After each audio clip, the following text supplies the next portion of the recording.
Chloe Harper had 18 months to run, 18 months to believe she was safe. Then her son stopped breathing in her arms, and every choice she'd made, every lie she'd told, every mile she'd put between herself and the most dangerous man in Greece came crashing down in a single, impossible moment. Because the only person who could save Leo was the father who didn't know he existed, the man she'd sworn never to call. The underworld king she'd fled in the dark, pregnant and terrified, praying Dmitri Constantine would never find her. She dialed his number, and everything she'd run from came roaring back. If you want to see how far love can survive betrayal, lies, and the Greek underworld, stay until the end. Hit that like button and drop a comment telling me what city you're watching from. Let's see how far this story travels. The apartment was too quiet. That was the first sign. Not the fever. Chloe had handled fevers before. Not the labored breathing. She was an ER nurse. She knew how to count respirations, assess work of breathing, recognize distress. But the quiet, that hollow, suspended silence that fell over the cramped living room like a held breath, that was new. That was wrong. Leo had been crying for 3 hours straight, high-pitched, inconsolable wails that tore through the thin walls of the Athens suburb where Chloe had been hiding for the past year and a half. The kind of crying that brought concerned knocks from neighbors and made her pulse spike with every shadow that passed the window. Then, 10 minutes ago, he'd gone still. Not peaceful, not asleep. Still.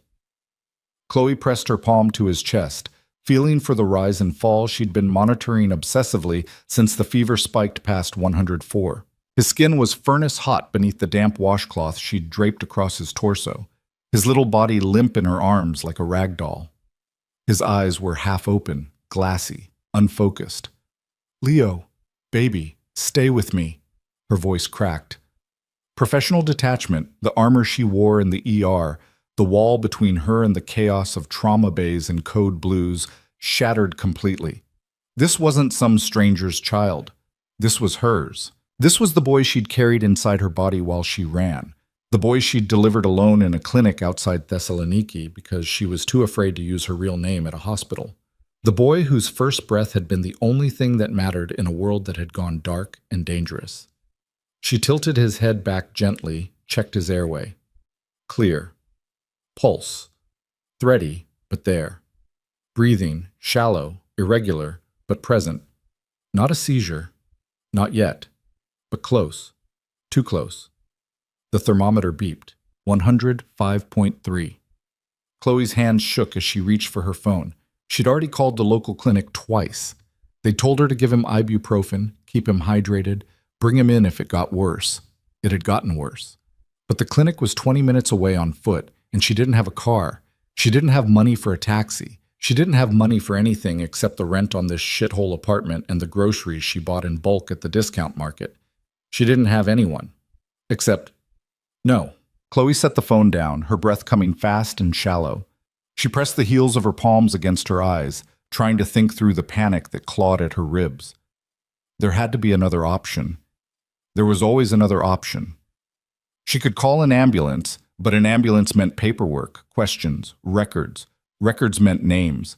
Names meant being found, and being found meant losing Leo forever. She looked down at her son, at the tiny chest that barely moved, at the face that was flushed red and slack with exhaustion. 18 months old. 18 months of dodging shadows, changing addresses, working under the table at a hospital that didn't ask too many questions. 18 months of telling herself she'd made the right choice, that running had been the only way to keep him safe. But safe didn't mean shit if he died in her arms. Her phone sat on the coffee table, screen dark, waiting. One number, one call. One man who could move heaven and earth with a single word. Who could summon doctors, specialists, helicopters if he wanted to. One man who had the power to save Leo's life. The same man she'd sworn never to contact again. Dmitri Constantine. Crime lord, king of the Greek underworld. The father Leo would never know. Chloe's throat tightened. She remembered the last time she'd seen him, standing in the marble foyer of his Athenian estate, his dark eyes cold and unreadable as he'd told her to take the day, after she'd mentioned feeling lightheaded. She'd been 3 months pregnant and hadn't known it yet. She'd thought he was being considerate. She hadn't realized he was distracted, already knee-deep in a war with a rival faction, already making the kind of decisions that ended in bodies and blood. She'd left that night, packed a single bag, walked out the service entrance, and disappeared into a city that swallowed people whole. She told herself it was the right thing to do, that a child didn't belong in Dmitri's world, that love, if that's what they'd had, wasn't enough to protect a baby from the violence that followed him like a shadow.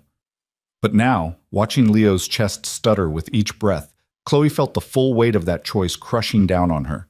Because she'd been wrong, love wasn't enough, but power was. Her hands trembled as she picked up the phone. She scrolled through her contacts, most of them fake names, burner numbers she'd used once and discarded. But buried at the bottom, under a contact labeled only as emergency, was the number she'd saved 18 months ago and never dialed. She stared at it for a long time. Then Leo made a sound, a soft, rattling exhale that didn't sound like breathing at all, and Chloe's decision made itself. She pressed call. The line rang once, twice. On the third ring, a voice answered, deep, smooth, edged with the kind of authority that didn't need to be loud. Speak. Chloe's breath caught. She hadn't heard that voice in a year and a half, but it hit her like a freight train. Every memory she'd buried, every moment she'd tried to forget, crashing back in a flood of heat and fear and something dangerously close to relief. Dmitri. Silence. Then quieter, laced with something she couldn't name. Chloe. She closed her eyes, forced herself to breathe. I need your help. Another pause. She could hear him thinking, calculating, the gears of his mind turning over the impossible fact of her voice on the other end of the line. Where are you? It doesn't matter. It does. His tone sharpened, not angry, not yet, but close. Where are you? Chloe looked down at Leo, at the way his head lolled against her shoulder, too heavy, too still. She thought about hanging up, about calling an ambulance, taking her chances, running again. But she was out of time, out of options, out of hope. I'm in Athens, she whispered. Kypseli District, apartment 4B, 22 Petition Street.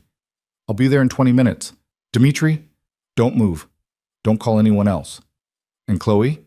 His voice dropped, soft and lethal. If you disappear again before I get there, I will burn this city to the ground to find you. The line went dead. Chloe stared at the phone, her heart hammering against her ribs. What had she done? What the hell had she just done? She looked down at Leo, at the feverish flush on his cheeks, at the way his tiny fingers curled weakly against her shirt. She'd made the only choice she had. Now she had to live with it. Dmitri Konstantin didn't do panic. Panic was for amateurs, for men who let emotion cloud their judgment, who made mistakes in the heat of the moment and paid for them in blood. Dmitri had built an empire on ice-cold control, on the ability to compartmentalize, to assess, to execute without hesitation. But hearing Chloe Harper's voice on the other end of the line, broken, desperate, terrified, had cracked something inside him that he'd thought was long dead. He ended the call and stood motionless in his study for exactly 3 seconds. Then he moved. Stavros. His head of security appeared in the doorway instantly, as if he'd been waiting. He probably had been. Stavros didn't sleep much. Neither did Dmitri. Get the cars ready. Full detail. We're moving now. Stavros didn't ask questions. He nodded once and disappeared. Dmitri crossed to the window, looking out over the Athenian skyline. Lights glittered in the distance, the city sprawling beneath him like a kingdom. His kingdom. Every street, every back alley, every crooked politician and dirty cop, he owned it all. But for 18 months, the one thing he couldn't find, couldn't buy, couldn't control, was the woman who'd walked out of his life without a word. Chloe. He'd searched for her. Quietly at first, then with increasing desperation as the weeks turned into months and every lead went cold. She'd vanished so completely it was like she'd never existed. No credit cards, no phone records, no hospital employment, nothing. He'd considered the possibility that she was dead, dismissed it. Chloe was too smart, too stubborn, too alive to just disappear. So he'd waited, told himself she'd come back when she was ready, told himself he didn't care. He'd been lying. and now she'd called. Not because she missed him, not because she wanted to come home, but because she needed something. Dmitri's jaw tightened. He should be furious. He was furious. But beneath the anger was something else, something that felt uncomfortably like relief. He shook his head, shoving the emotion down. Focus. Assess. Execute. 20 minutes later, he was in the back of an armored SUV, flanked by 2 more vehicles filled with armed men. Stavros sat in the passenger seat, silent and watchful. The driver navigated the streets with practiced efficiency, weaving through late-night traffic toward Kypseli, a neighborhood Dmitri hadn't set foot in for years. Not his territory, not his world. But Chloe was there. That made it his. The convoy pulled up outside a narrow, unremarkable apartment building. Graffiti covered the lower walls. A broken streetlight flickered overhead. Dmitri stepped out of the SUV, his polished shoes crunching on broken glass. Stavros moved to follow, but Dmitri raised a hand. "Stay here. Keep the perimeter secure." "Sir?" "I said stay." Stavros hesitated, then nodded. Dmitri climbed the stairs alone, his footsteps echoing in the narrow stairwell. The building smelled like mildew and fried food, paint peeled from the walls. A door on the second floor hung crooked on its hinges. This was where she'd been hiding. This was the life she'd chosen over him. He reached the 4th floor and stopped in front of apartment 4B. The door was scratched and dented, the lock flimsy. He could break it down with one kick. Instead, he knocked. The door opened immediately, and Dmitri forgot how to breathe. Chloe stood in the doorway, her dark hair tangled, her face pale and drawn. She wore an oversized t-shirt and jeans, her feet bare, her eyes red-rimmed and wild with fear. She looked thinner than he remembered, tired, beautiful. But it wasn't her that stopped him cold. It was the child in her arms. A little boy, maybe a year old, maybe older. Dmitri didn't know much about children. The boy's head rested limply against Chloe's shoulder, his skin flushed red, his breathing shallow. He was small, too small, fragile in a way that made something twist in Dmitri's chest. Dmitri's gaze moved from the boy to Chloe, then back to the boy. Dark hair, olive skin, the shape of his face. "Dmitri," Chloe's voice broke. "Please, he needs a doctor. Now." Dmitri didn't move, couldn't move. His mind was working through the math, the timeline, the impossible, unavoidable truth staring him in the face. 18 months since she'd left. A child who looked to be about 18 months old. A child who looked like him. "Dmitri." Chloe stepped forward, desperation cutting through her voice. "Please." He looked at her, really looked at her, saw the truth in her eyes, the guilt, the fear, the plea. And something inside him, something careful and controlled and ruthlessly disciplined, shattered. "Get in the car," he said quietly. Chloe didn't argue. She grabbed a bag from the floor, clutching the boy tighter, and followed him down the stairs. Stavros met them at the door, his expression unreadable as he took in the scene. He opened the SUV door without a word. Dmitri climbed in after Chloe, settling into the seat across from her. The driver pulled away from the curb, the convoy falling into formation. "Call Dr. Lascaris," Dmitri said, his voice flat, emotionless. "Tell him to be at the estate in 15 minutes. Full pediatric setup." Stavros made the call. Dmitri sat back, his gaze locked on the boy in Chloe's arms.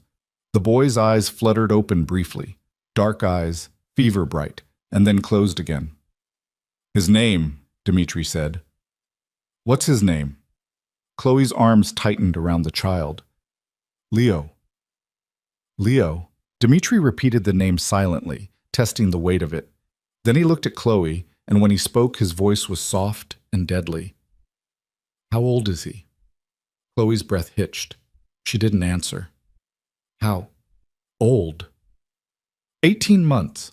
Dmitri leaned forward, his elbows on his knees, his eyes locked on hers. "And you were going to tell me when, exactly." Chloe's voice broke. Tears spilled down her cheeks.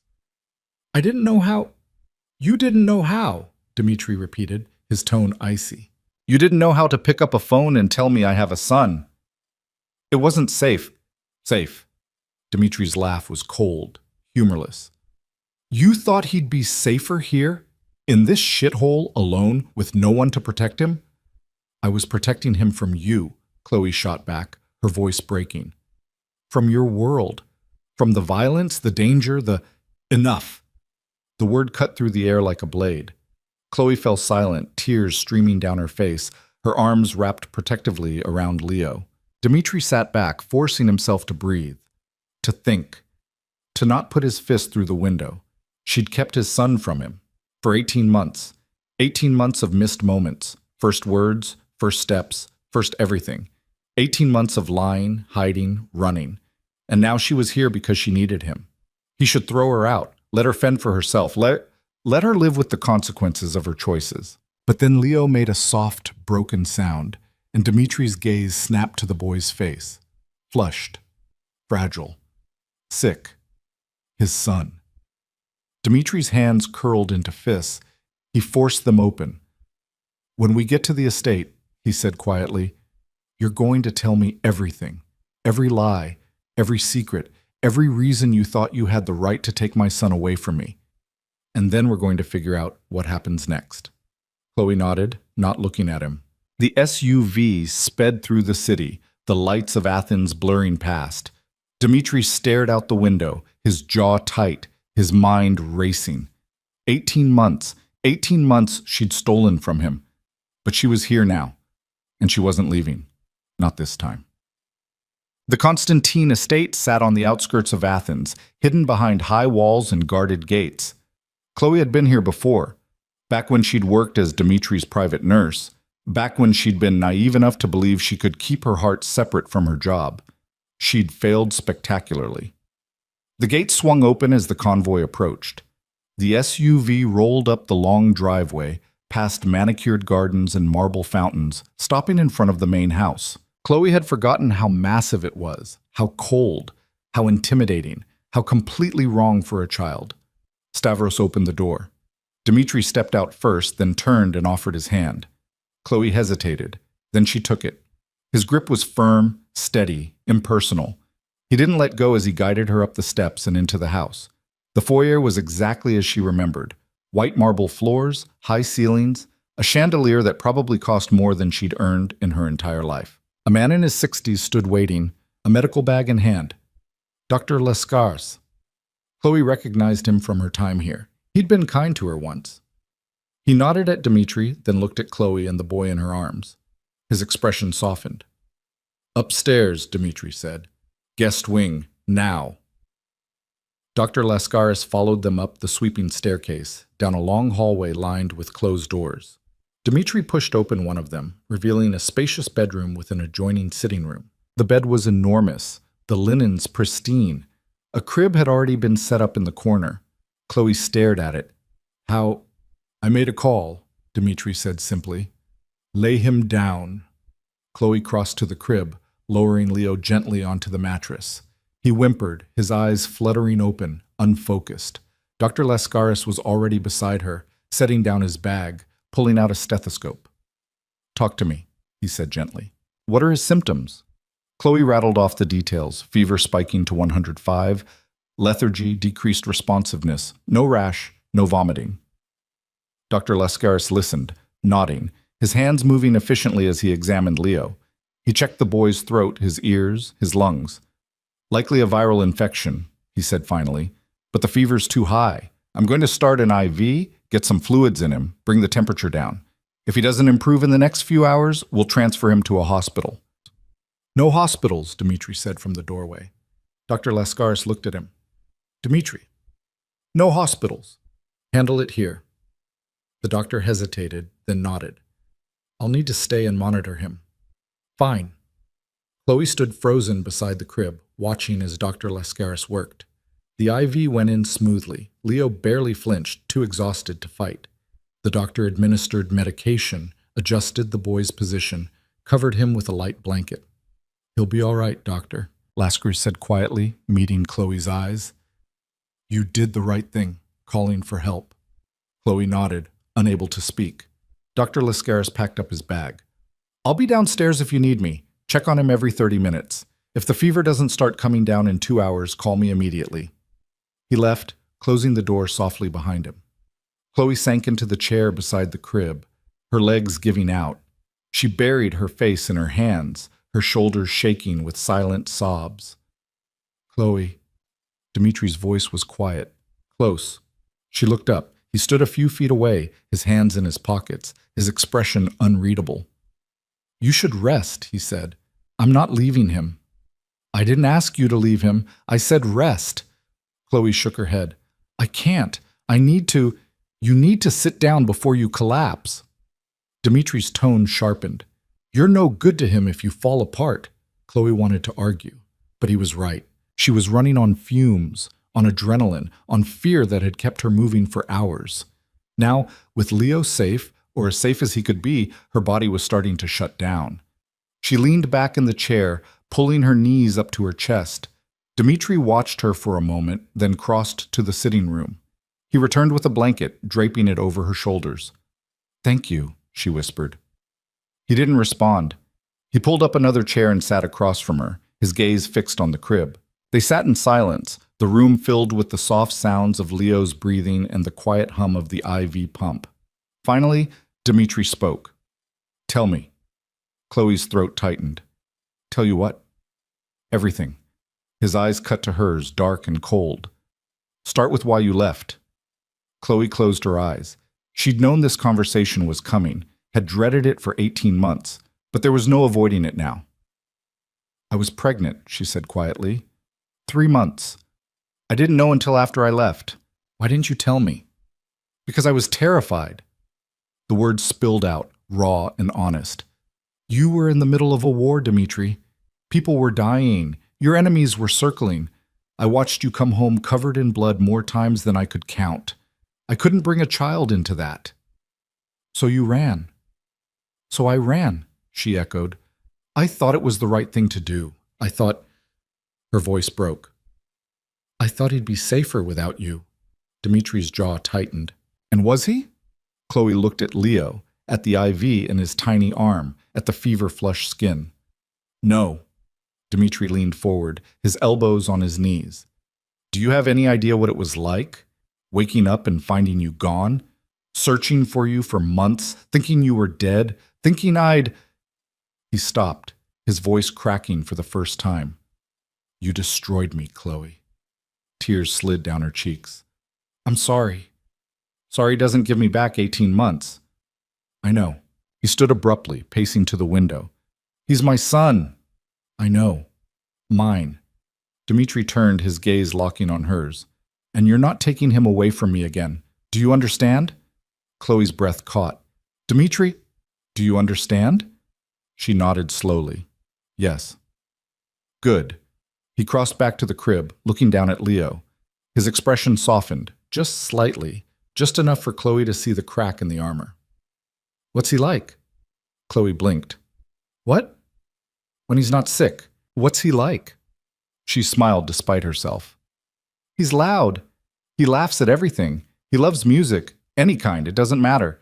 He dances when he hears it, and he's stubborn. So stubborn. Once he decides he wants something, he doesn't stop until he gets it. Dmitri's mouth quirked. Wonder where he gets that. Chloe laughed, a broken, watery sound. Yeah, wonder. They lapsed into silence again. Dmitri reached down, his hand hovering over Leo's head for a moment before gently brushing the dark curls back from the boy's forehead. My son, he murmured. Chloe's chest tightened. She'd spent 18 months convinced she'd made the right choice. But watching Dmitri now, watching the way he looked at Leo, the way his entire world had shifted in the space of a single moment, she realized just how much she'd stolen from both of them. I'm sorry, she whispered again. Dmitri didn't respond. He just stood there, his hand resting lightly on Leo's head, his gaze fixed on the boy's face. And for the first time in 18 months, Chloe let herself believe that maybe, just maybe, she'd made the right choice after all. Not in leaving, but in coming back. The hours crawled by. Dr. Lascaris checked in twice, adjusting the IV, monitoring Leo's vitals. The fever broke just before dawn, 105 dropping to 102, then to 100. Leo's color improved, his breathing steadied. Chloe didn't sleep. Neither did Dmitri. They sat in silence, watching the boy sleep, neither willing to leave, neither willing to speak. When the first light of dawn filtered through the curtains, Leo's eyes fluttered open. He blinked, confused, disoriented. Then he saw Chloe and reached for her. "Mama." Chloe's heart broke and mended all at once. She crossed to the crib, lifting him gently, careful of the IV. "Hey, baby, I'm here. Mama's here." Leo buried his face in her shoulder, his small hands gripping her shirt. Dmitri stood slowly, his gaze fixed on the boy. Leo turned his head, his dark eyes, so much like his father's, locking on Dmitri's face. They stared at each other. Then Leo smiled. It was a small, sleepy smile, but it hit Dmitri like a freight train. Chloe saw it, the way his expression shifted, the way his entire body tensed and then softened. He stepped closer, his hand lifting, hesitating. "It's okay," Chloe said softly. "You can touch him." Dmitri's hand settled gently on Leo's back. The boy didn't pull away. He just looked at Dmitri with those wide, curious eyes and smiled again. "Hey," Dmitri said quietly. Leo giggled, and just like that, the war was over. The smile didn't last. Leo's giggle faded into a whimper, and within seconds he was crying again. Not the terrified wails from before, but the exhausted, pitiful sounds of a sick child who didn't understand why everything hurt. Chloe rocked him gently, murmuring soft reassurances, but her own exhaustion was catching up fast. Her vision blurred at the edges. Her hands trembled. Dmitri saw it. He always saw everything. "Give him to me." Chloe's arms tightened instinctively. "I'm fine." "You're swaying on your feet." Dmitri stepped closer, his voice firm but not unkind. "You haven't slept. You haven't eaten. Give him to me." "I can handle Chloe." His hand settled on her shoulder, steady and warm. "Let me." She looked up at him, searching his face for anger, for resentment, for the cold fury she'd expected. But all she saw was determination and something that looked uncomfortably like concern. Slowly, carefully, she transferred Leo into Dmitri's arms. The boy stiffened at first, his small body going rigid against the unfamiliar chest. But Dmitri held him securely, one hand supporting his back, the other cradling his head with surprising gentleness. He swayed slightly, a rhythmic motion that Chloe wouldn't have expected from a man who'd probably never held a baby in his life. Leo's crying quieted. Not stopped, but softer, less frantic. "That's it," Dmitri murmured. "You're all right. I've got you." Chloe's throat tightened. She watched them, this dangerous man and this fragile child, and felt something crack open inside her chest. This was what she'd been afraid of. Not the violence of Dmitri's world, not the danger that followed him like a shadow. This, the possibility that he might actually be good at this, that Leo might need him, that she might need him too. "Sit," Dmitri said, nodding toward the chair. "Before you fall down." Chloe obeyed, sinking into the cushions. Her body felt like lead. How long had it been since she'd slept? 36 hours? 40? Time had blurred into one long nightmare of fever checks and frantic prayers. Dmitri continued to rock Leo, his movements steady and sure. The boy's eyes fluttered closed, his breathing evened out. "He trusts you already," Chloe whispered. "He doesn't know any better yet." Dmitri's voice was dry, but there was an edge to it, something raw beneath the surface. "Give it time. He'll learn." "Learn what?" "That I'm not the kind of man people trust." Chloe shook her head. "That's not true." Dmitri's gaze cut to hers, sharp and disbelieving. "Isn't it? You didn't trust me enough to tell me I had a son." The words landed like a punch. Chloe looked away, shame burning hot in her chest. "I was wrong." "Yes, you were." Silence fell between them, heavy and suffocating. Leo slept on, oblivious to the tension crackling in the air. Finally, Dmitri spoke again. "Doctor, Lascaris will stay until the fever's completely gone. After that, we'll need to discuss what happens next." "What do you mean?" "I mean," Dmitri said slowly, "that you and Leo are staying here, under my protection, non-negotiable." Chloe's pulse spiked. "For how long?" "As long as it takes." "As long as what takes?" Dmitri's expression hardened. As long as it takes for me to make sure my son is safe. That means securing the estate, running background checks on everyone who's been in contact with you for the past 18 months, and eliminating any threats. Dmitri, you can't just keep... I can, and I will. He looked down at Leo, his jaw tight. You made your choices, Chloe. Now I'm making mine. And my choice is that no one touches my son. Ever. The possessiveness in his voice should have frightened her. Instead, it sent a strange, unwelcome heat curling through her veins. She remembered that tone, the way Dmitri claimed things, the way he held on and refused to let go. She'd found it intoxicating once, terrifying later. Now it just felt inevitable. What about me? She asked quietly. Dmitri's gaze lifted, locking on hers. What about you? Am I a prisoner here? Do you want to leave? Chloe opened her mouth to say yes. The word should have been easy, automatic. But it stuck in her throat because the truth was more complicated than that. She didn't want to leave Leo, and Leo was safest here, which meant she was stuck, not by force, but by the simple, undeniable fact that Dmitri held all the cards. I didn't think so, Dmitri said softly. Chloe's hands curled into fists. This isn't fair. Life isn't fair. You taught me that when you disappeared. She flinched. Dmitri's expression didn't change, but something flickered in his eyes. Regret, maybe, or satisfaction. She couldn't tell. He crossed to the crib, laying Leo down gently. The boy stirred but didn't wake. Dmitri adjusted the blanket, his movements careful, almost tender. Then he straightened and turned to face Chloe. Get some sleep, he said. We'll talk more later. Dmitri. Sleep, Chloe. That's an order. He walked out before she could respond, the door closing softly behind him. Chloe sat alone in the dim room, listening to Leo's soft breathing, her mind spinning. She'd come here out of desperation. She'd expected anger, maybe even violence. What she hadn't expected was this: Dmitri taking control with the same ruthless efficiency he applied to everything else, reshaping her world to fit his vision of safety. She should fight it, should demand her freedom, her autonomy, her right to make her own choices. But her body had other ideas. Exhaustion pulled at her like a riptide, dragging her under. She curled up in the chair, pulling the blanket tighter around her shoulders. Just a few minutes, she told herself, just until Leo wakes up.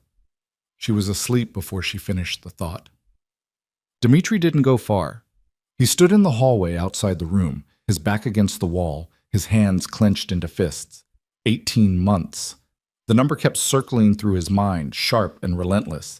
18 months of his son's life, gone. Stolen. And for what?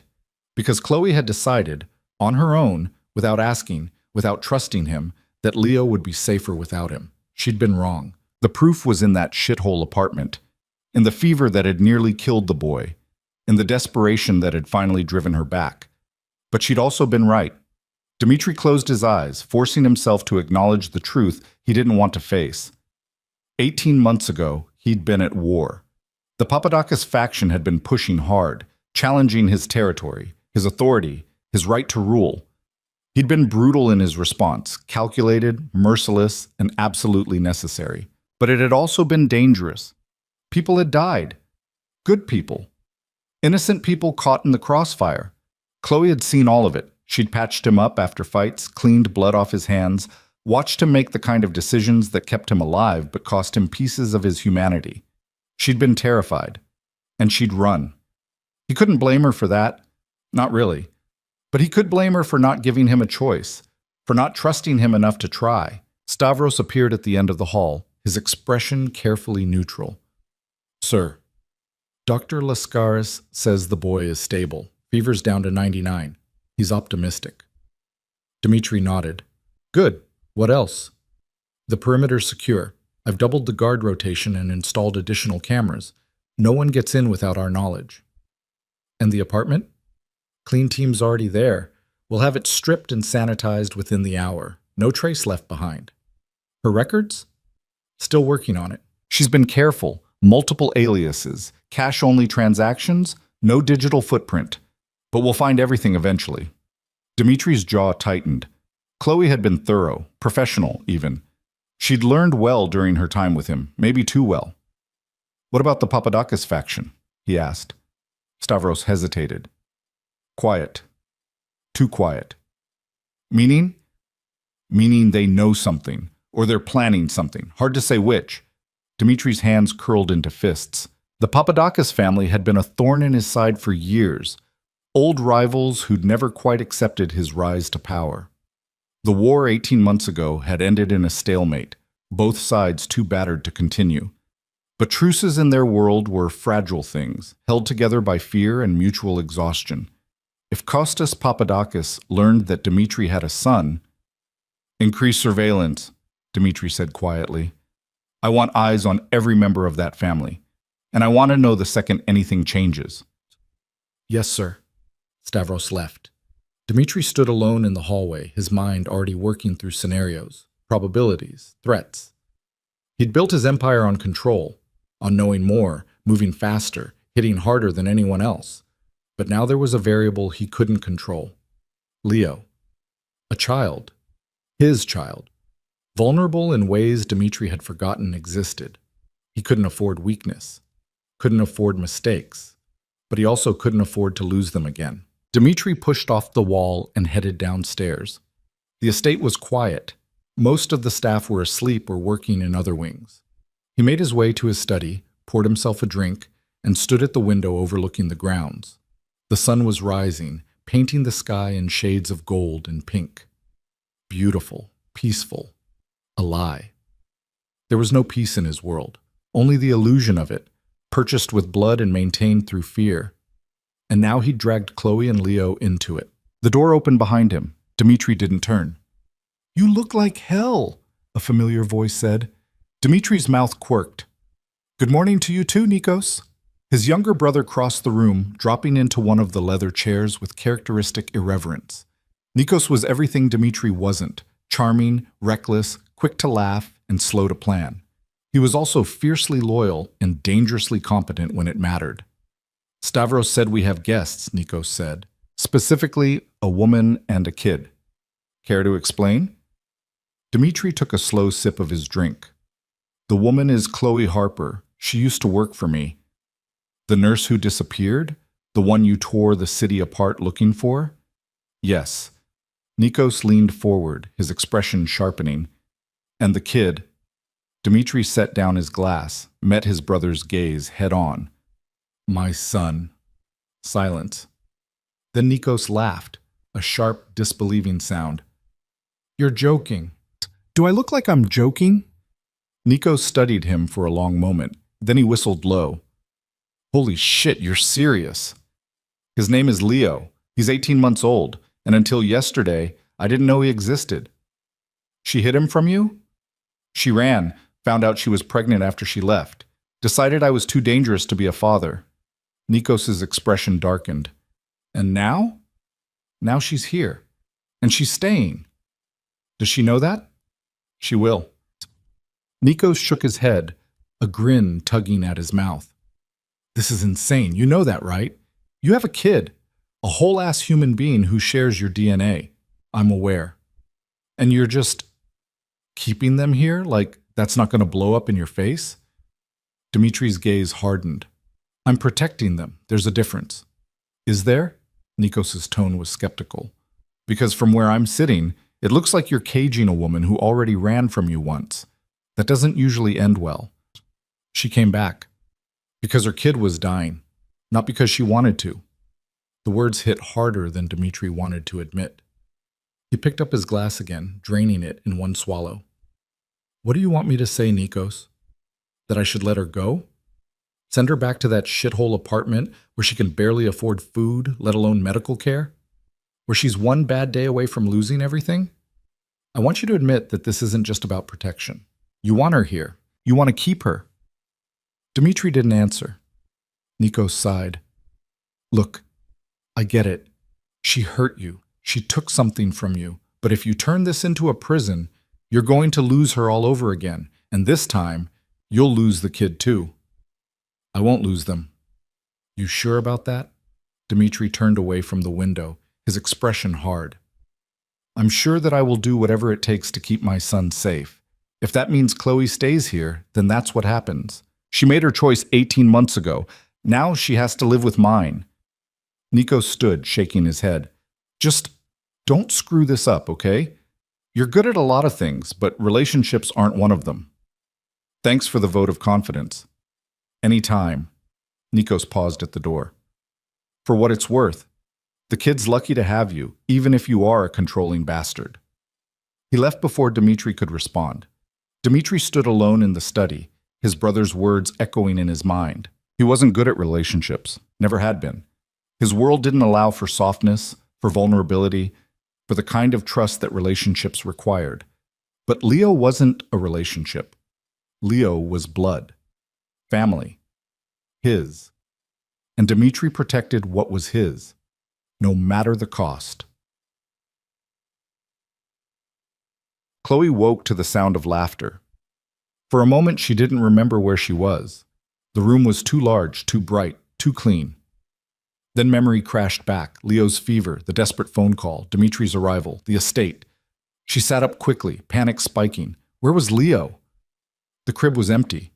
Chloe bolted to her feet, her heart hammering. She yanked open the door and followed the sound of laughter down the hall, through the sprawling house, until she reached a sunlit sitting room overlooking the gardens. Leo sat on the floor, surrounded by toys she'd never seen before. A stuffed lion, building blocks, a soft ball. He was laughing, his face lit up with joy, reaching for the ball as it rolled toward him. Dmitri sat cross-legged on the floor across from him, rolling the ball back. Chloe stopped in the doorway, her breath catching. Dmitri looked different, relaxed almost. He'd changed out of his suit into dark jeans and a black t-shirt, his sleeves pushed up to reveal the tattoos that marked his forearms. His hair was slightly mussed, and he was smiling, not the cold, calculated smile she'd seen him use on enemies, but something real, genuine.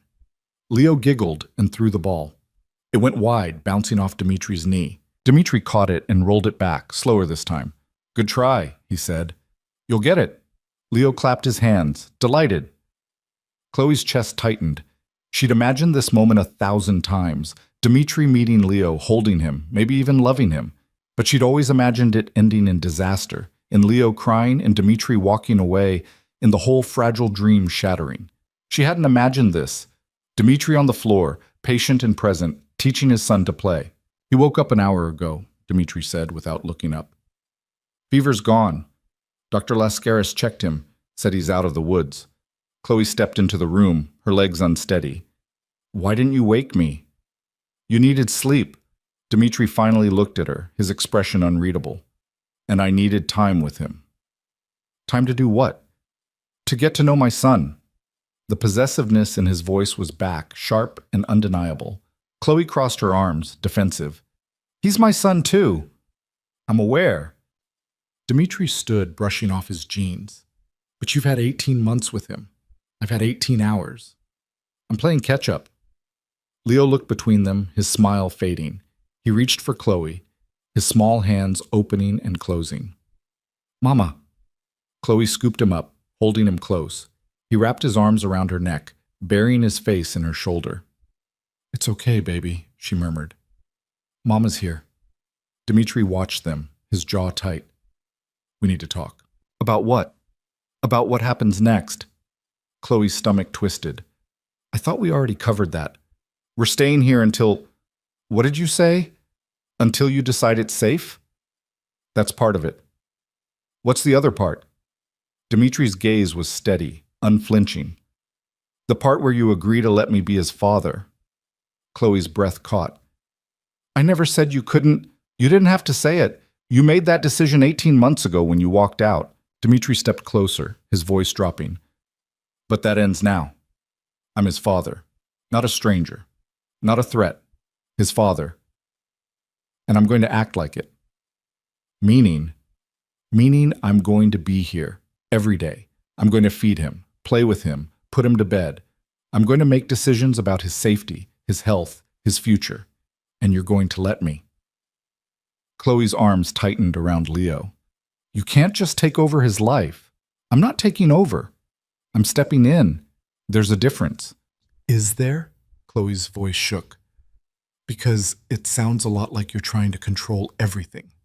Dmitri's expression hardened. I control what I have to in order to keep people safe. You, of all people, should understand that.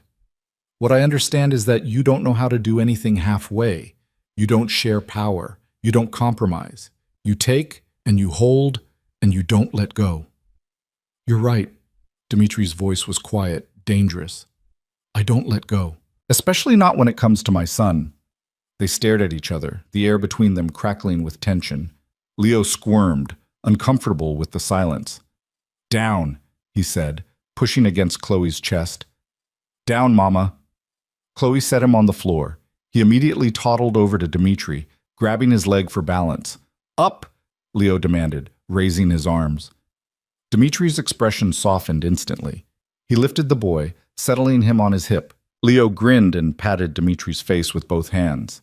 Dada, Leo said clearly. The world stopped. Chloe's heart slammed against her ribs. Dmitri froze, his eyes widening. What did you say? He asked, his voice barely above a whisper. Leo giggled. Dada. Dmitri's hands tightened around the boy, his expression raw and unguarded. Say it again. Dada, dada, dada. Leo laughed, delighted by the game. Dmitri closed his eyes. When he opened them, they were bright with something Chloe hadn't seen before. Tears. He pulled Leo close, pressing his face against the boy's hair. Yeah, he whispered. Yeah, I'm your Dada. Chloe's vision blurred. She turned away, swiping at her eyes, her throat too tight to speak. This was what she'd been afraid of. Not danger, not violence. This, the overwhelming, terrifying certainty that Dmitri would love Leo completely, that Leo would love him back, that she'd lose control of the one thing that had been hers and hers alone for 18 months. But watching them now, watching Dmitri hold his son like he was the most precious thing in the world, Chloe realized something else. Maybe losing control wasn't the worst thing that could happen. Maybe it was exactly what they needed. The moment didn't last long enough. 3 days passed in a strange, suspended reality. Leo recovered fully, his energy returning in bursts of laughter and chaos that transformed the quiet estate into something Chloe barely recognized. Dmitri rearranged his entire schedule around the boy. Meetings moved to accommodate nap times, phone calls cut short when Leo demanded attention. Entire evenings spent on the floor building block towers just to watch Leo knock them down. Chloe watched it all from the sidelines, her emotions a tangled mess of relief and resentment. Relief that Leo was safe, healthy, thriving. Resentment that Dmitri made fatherhood look effortless when she'd spent 18 months struggling alone. But beneath both emotions was something else, something she didn't want to name. Because naming it would mean admitting that seeing Dmitri with Leo, patient, present, protective, stirred feelings she'd buried the night she walked away. She was standing in the garden on the 4th morning, watching Leo toddle after butterflies when Stavros appeared at her elbow. Miss Harper, Mr. Constantine requests your presence in his office. Chloe's stomach dropped. She'd been avoiding private conversations with Dmitri, keeping Leo between them like a shield. But apparently her grace period had expired. Now? She asked. Now. Chloe glanced at Leo. A young woman in a crisp uniform stood nearby. One of the household staff Dmitri had vetted personally. Maria. She was kind, competent, and Leo had taken to her immediately. Can you watch him? Chloe asked. Maria smiled. Of course, Miss Harper. Chloe followed Stavros through the house, her pulse quickening with each step. Dmitri's office was in the East Wing, a space she'd only entered once before, back when she'd been his nurse, back when the boundaries between them had been clear. Stavros knocked once, then opened the door. Dmitri sat behind a massive desk, his attention fixed on a laptop screen. He looked up as Chloe entered, his expression unreadable. Sit, he said. Chloe sat. Stavros closed the door behind her, leaving them alone. Dmitri closed the laptop, leaning back in his chair. For a long moment, he just looked at her. Then he spoke. We have a problem. Chloe's chest tightened. What kind of problem? The kind that involves Costas Papadakis and his very keen interest in my personal life. The name hit like ice water. Chloe had heard it before, Dmitri's primary rival, the head of a faction that had been pushing against Constantine territory for years. The reason Dmitri had been coming home covered in blood 18 months ago. How does he know about Leo? Chloe asked quietly. He doesn't. Not yet. But he's asking questions. And when Costas asks questions, it's only a matter of time before he gets answers. Chloe's hands curled into fists. What does that mean for us? It means, Dmitri said carefully, that Leo is now a target, leverage. The fastest way to hurt me is to hurt what I care about, and Costas knows that. Fear spiked through her veins. So what do we do? We adapt. Dmitri stood, crossing to the window. I'm moving you and Leo to the compound. The compound? My primary facility, 40 minutes outside Athens. Fortified perimeter, armed guards, surveillance on every approach. No one gets in without my knowledge. No one gets out without my permission. Chloe's stomach twisted.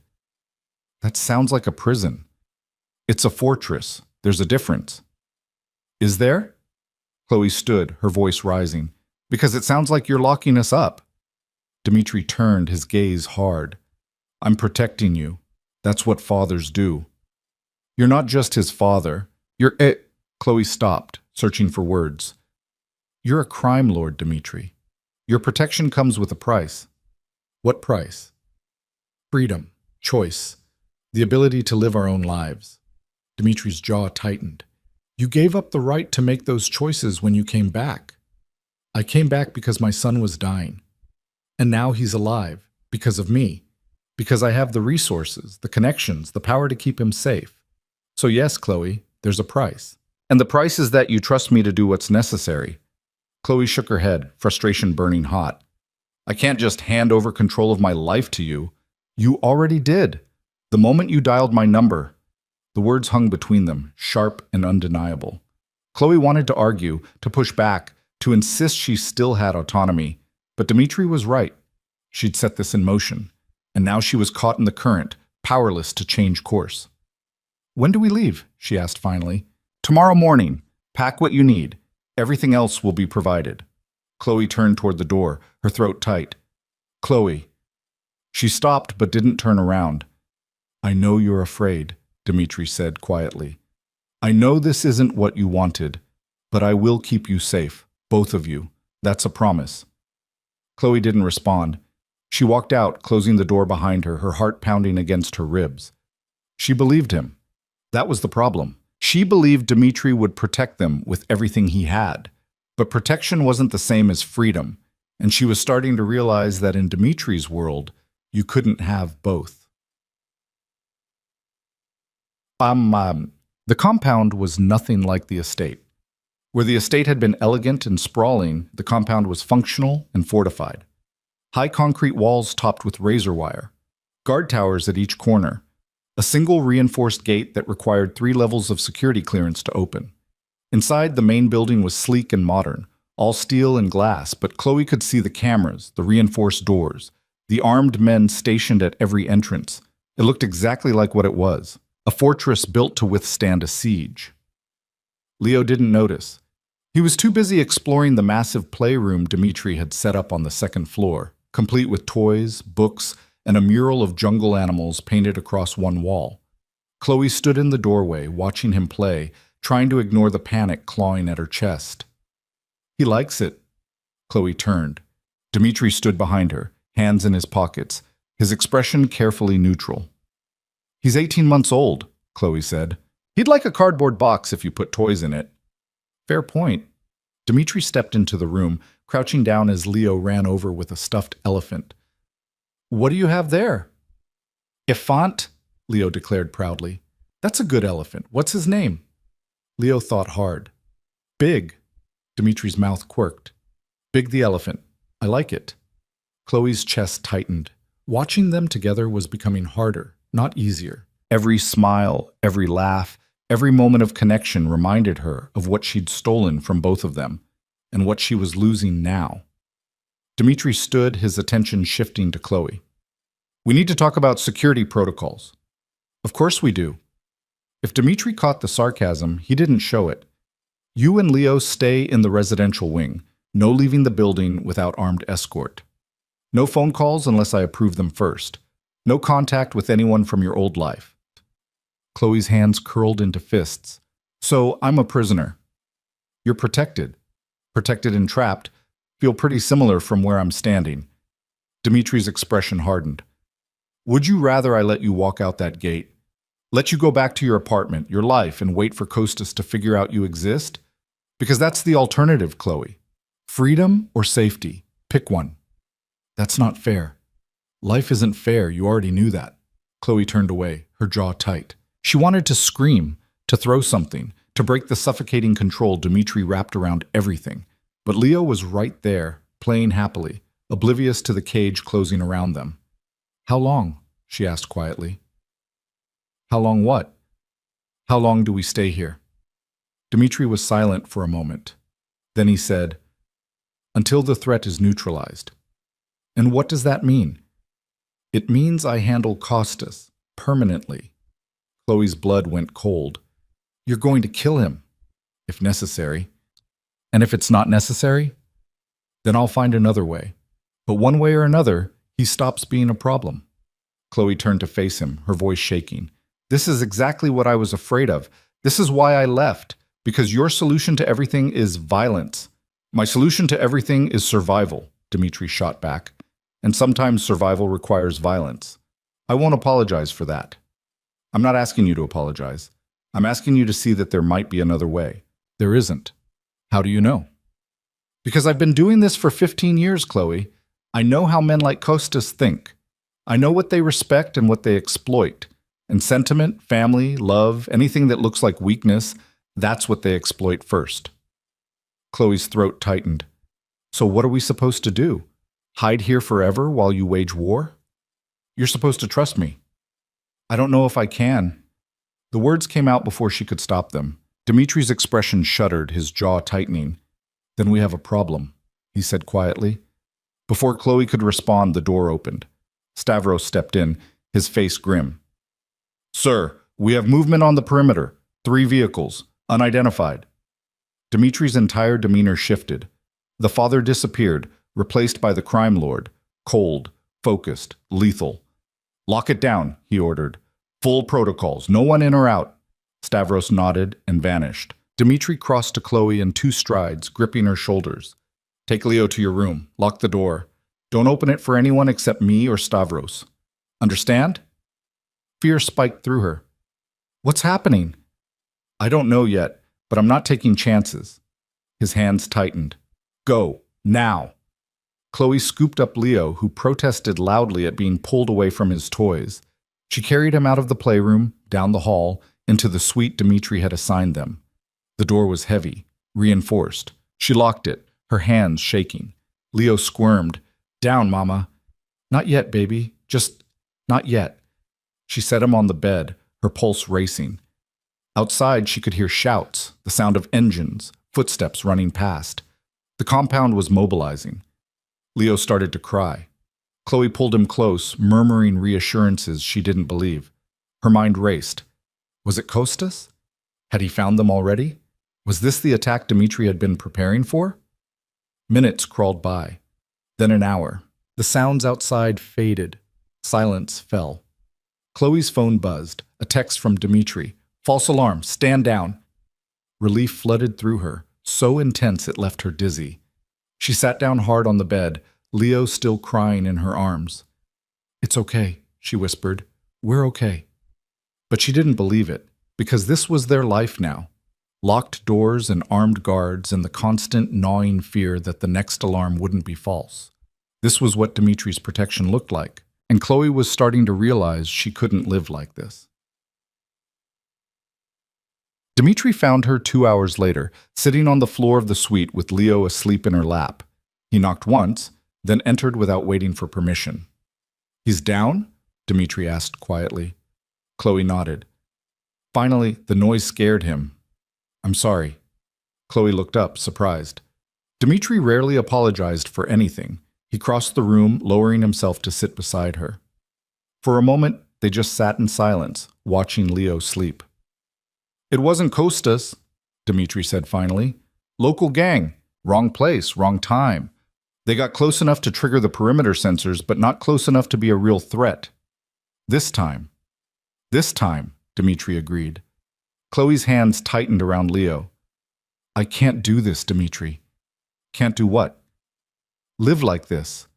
Constantly looking over my shoulder, waiting for the next attack, wondering if today's the day someone figures out Leo exists and decides to use him against you. Dmitri's jaw tightened. You don't have a choice. There's always a choice. Not in my world. Chloe turned to face him, her eyes blazing.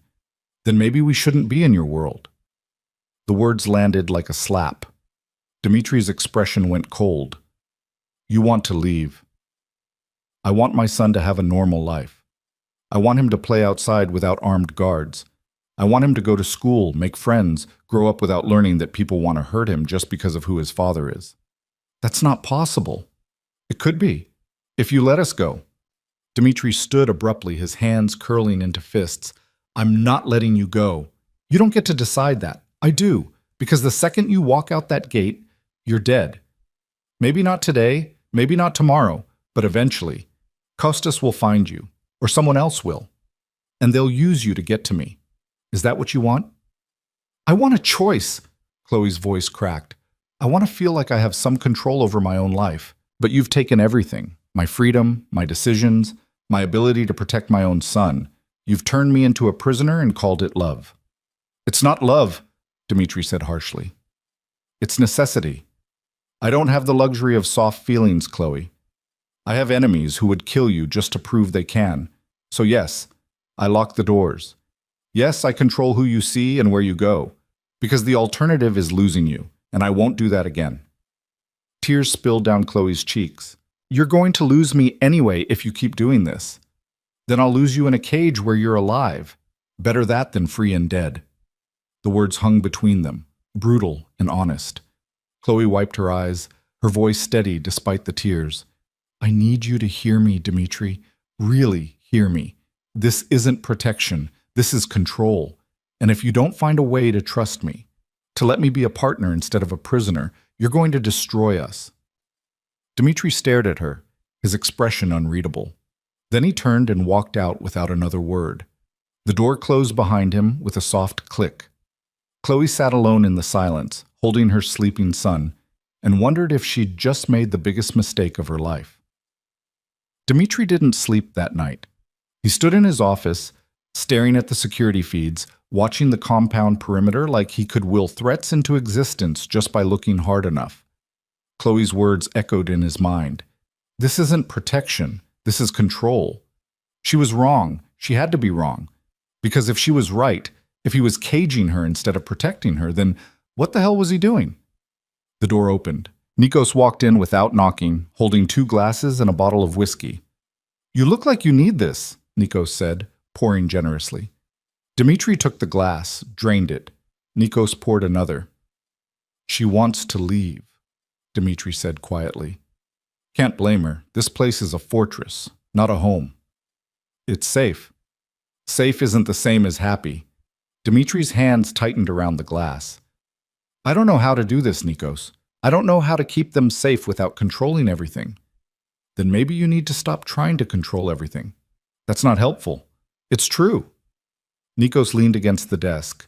You've spent your entire life building walls, Dmitri, keeping threats out, keeping emotions in. It's worked. You're alive, you're powerful, you're untouchable. But you can't build a family inside a fortress. It doesn't work like that. Then what do I do? You let go, just a little, just enough to show her you trust her. And if that gets her killed? Nikos was quiet for a moment. Then he said, then at least she died free, instead of suffocating in a cage you built with good intentions. Dmitri closed his eyes. He wanted to argue, to insist Nikos was wrong, to cling to the control that had kept him alive for so long. But deep down, in a place he rarely acknowledged, he knew his brother was right. He was losing Chloe, not to an enemy, not to danger, to himself. The question was whether he could change before it was too late. Yeah, the attack came 3 days later. Chloe was in the garden with Leo, Maria hovering nearby. The sun was warm, the air sweet with the smell of flowers. Leo chased a butterfly, laughing, his dark curls bouncing. For a moment it felt almost normal. Then the alarm sounded, sharp, piercing, impossible to ignore. Maria grabbed Leo immediately, her training kicking in. Chloe's heart lurched. "Inside," Maria said sharply. "Now!" They ran. Chloe's pulse thundered in her ears. Behind them, she heard shouting. Gunfire. Real gunfire. Maria shoved them into the residential wing, slamming the reinforced door. "Stay here! Don't move!" She disappeared. Chloe locked the door, her hands shaking. Leo was crying, terrified by the noise. "It's okay, baby," Chloe whispered, even though it wasn't okay, even though everything was falling apart. "Mama's here!" More gunfire. Closer now. Chloe backed into the corner, holding Leo tight, her mind racing. Where was Dmitri? Was he safe? Was this Costas? Was this the war she'd been afraid of? The door shuddered. Someone was trying to get in. Chloe's breath stopped. She looked around wildly for a weapon, for anything, but there was nothing. The door burst open. Dmitri stood in the doorway, covered in blood, his gun drawn. His eyes swept the room, landing on Chloe and Leo. Relief flashed across his face. Then fury. "Are you hurt?" he demanded. Chloe shook her head, unable to speak. Dmitri crossed to them in 2 strides, his free hand cupping her face. "Look at me. Are you hurt?" "No, we're fine." He exhaled shakily, pulling her and Leo against his chest. "Thank fuck." "What's happening?" Chloe whispered. "Costas. He sent a team. They breached the south wall." Dmitri's voice was hard, cold. "It's over now. They're dead." Chloe's stomach twisted. "All of them? All of them?" Leo whimpered against her shoulder. Dmitri's expression softened. He holstered his gun, reaching for his son. "Come here, buddy. You're safe." Leo went to him without hesitation, wrapping his small arms around Dmitri's neck. Dmitri held him close, his eyes closing briefly. "I'm sorry," he said quietly. "I'm so sorry you had to hear that." Chloe's throat tightened. She watched Dmitri hold Leo, saw the way his hands shook slightly, the way the mask finally cracked. He'd been terrified, absolutely, completely terrified, and that changed everything. "Dmitri," she said softly. He looked at her, his eyes dark and raw. "We need to talk," she said. "Really talk. Because this—" She gestured to the blood on his shirt, the gun at his hip, the chaos outside. "This can't be our life, not forever." Dmitri nodded slowly. "I know." "So what do we do?" His jaw tightened. "I end this, once and for all." "How?" "I go to Costas, face to face, and I make him understand that you and Leo are off limits." Chloe's blood went cold. "That's suicide." "It's negotiation. With a man who just tried to kill us. With a man who needs to know I won't back down." Dmitri's voice was steel.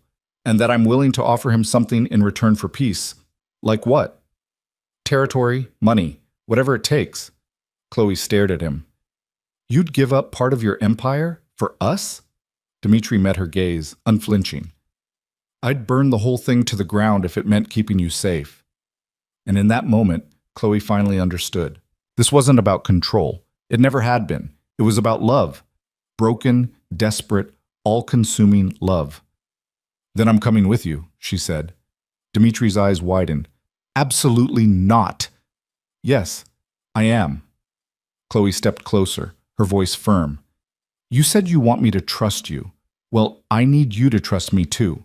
We do this together. We face Costas together. Because if we're going to build a life, it has to be as partners, not as a king and his prisoner." Dmitri looked at her for a long time. Then slowly he nodded. "Together," he said. Chloe took his hand, and for the first time since she'd dialed his number, she felt like they might actually survive this. Dmitri stared at their joined hands like he was seeing them for the first time.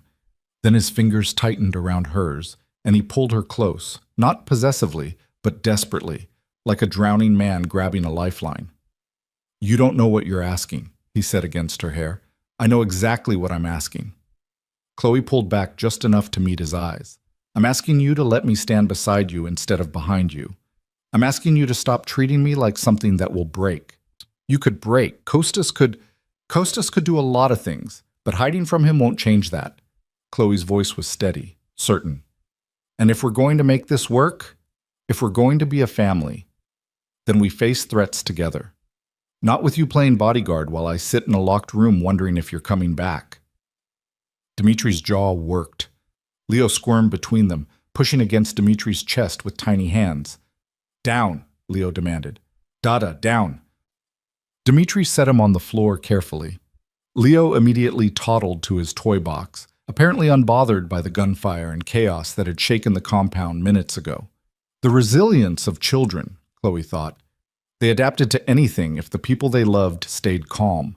She needed to stay calm, even though the idea of walking into a meeting with Costas Papadakis terrified her more than anything she'd ever done. Dmitri paced to the window, his hands curling into fists. If I bring you to that meeting, I'm putting a target on your back. The target's already there, we both know it. But confirming it, showing Costas that you matter to me, that makes it permanent. He'll never stop looking for ways to use you. Then we make sure he understands the cost of trying. Chloe crossed to him, placing her hand on his arm. You said you'd burn your empire to the ground for us. Show him you mean it. Show him that touching your family means war, not the calculated kind you've been fighting for years, the scorched earth kind that leaves nothing standing. Dmitri turned to look at her, something like awe flickering in his dark eyes. You've changed. I had to. Running didn't work. Hiding didn't work. Maybe it's time to stop being afraid and start being dangerous. A slow smile curved Dmitri's mouth, dangerous and beautiful and entirely real. You're already dangerous, Chloe. You just didn't know it yet. He pulled out his phone, dialing quickly. The call connected on the second ring. Stavros, set up a meeting with Costas. Neutral ground. Tomorrow night. Dmitri's gaze held Chloe's. And make it clear, this isn't a negotiation, it's a declaration. He ended the call and pulled Chloe into his arms, kissing her forehead, her temple, the corner of her mouth. Not passion, something deeper, gratitude maybe, or recognition. We do this together, he murmured. But if anything goes wrong, if I tell you to run, you run. You take Leo, and you disappear, and you don't look back. Understood? Chloe nodded against his chest. She was lying. If things went wrong, she wouldn't run. She'd fight, because that's what partners did, and she was done running. The warehouse sat on the industrial edge of Athens, surrounded by shipping containers and abandoned equipment. Neutral ground, Stavros had said. A place neither Constantine nor Papadakis controlled, chosen specifically so neither side could claim home advantage. Chloe sat in the back of the armored SUV, her hands folded in her lap to hide the trembling.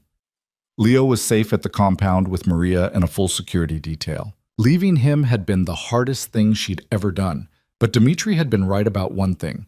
Bringing a toddler to a meeting between crime lords was a line even she wouldn't cross. Dmitri sat beside her, his expression carved from stone.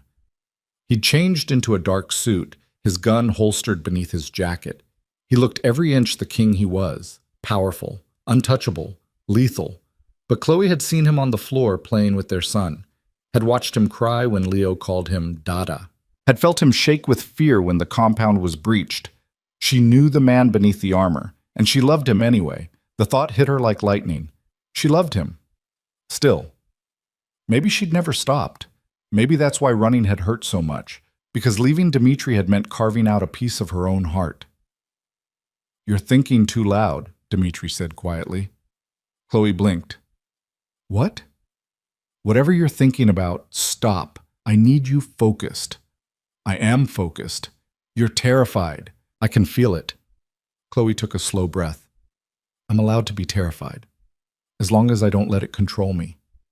Dmitri's hand found hers, threading their fingers together. If you want to change your mind, if you want to stay in the car, I don't. Chloe, I don't, she repeated firmly. We're doing this together. You promised. Dmitri's thumb traced circles on the back of her hand. I've never brought anyone to a meeting before. Never let anyone see this part of my world. Why not? Because it's ugly, brutal, the kind of thing that changes how people look at you. Chloe turned to face him fully.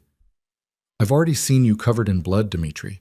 I've watched you give orders that ended lives. I'm not naive about who you are. And you're here anyway. I'm here anyway.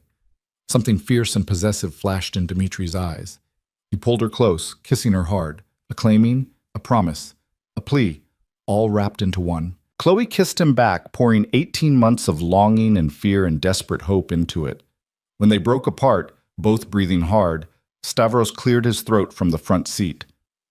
"We're here, sir." Dmitri straightened, his mask sliding back into place. "Remember the rules. Stay close to me. Don't speak unless spoken to. And if I give the signal, you get back in this car and you go. No arguments." "What's the signal?" "You'll know it when you see it." The SUV stopped. Stavros got out first, scanning the perimeter. Then he opened Dmitri's door. Chloe stepped out into the cool night air, her heart hammering. The warehouse loomed ahead, its windows dark, its metal walls scarred with rust and graffiti. 2 black cars were already parked near the entrance. Papadakis's men. Dmitri's security detail fell into formation around them. 4 men, all armed, all moving with the precise efficiency of soldiers. Dmitri took Chloe's hand, his grip firm and grounding. "Stay with me," he murmured. They walked into the warehouse together. Inside, the space was vast and empty, except for a single table set up in the center. Bare bulbs hung from the ceiling, casting harsh light over the concrete floor. And standing on the opposite side of the table was Costas Papadakis. Chloe had never seen him before, but she recognized him instantly. Mid-50s, silver hair, sharp suit. He looked like a businessman, not a crime lord, but his eyes, cold, calculating, predatory, gave him away. 2 men flanked him, both armed, the same number Dmitri had brought inside. Balanced, deliberate. This was theater as much as negotiation. Costas's gaze swept over Dmitri, then landed on Chloe. His eyebrows rose slightly. "Dmitri Konstantin, you've surprised me. I expected you to come alone. Instead, you bring—" He paused, his smile thin. "A date?" "My partner," Dmitri said coldly. "Chloe Harper." Costas's expression shifted, surprise giving way to calculation. "Harper. I've heard that name recently. One of my men mentioned a nurse who disappeared from your estate 18 months ago. They said you tore the city apart looking for her." They were right.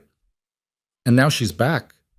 Costas's gaze traveled over Chloe with uncomfortable thoroughness. "Interesting timing, especially given the child you've been hiding at your compound." Chloe's blood ran cold. Dmitri's hand tightened around hers, a warning to stay silent.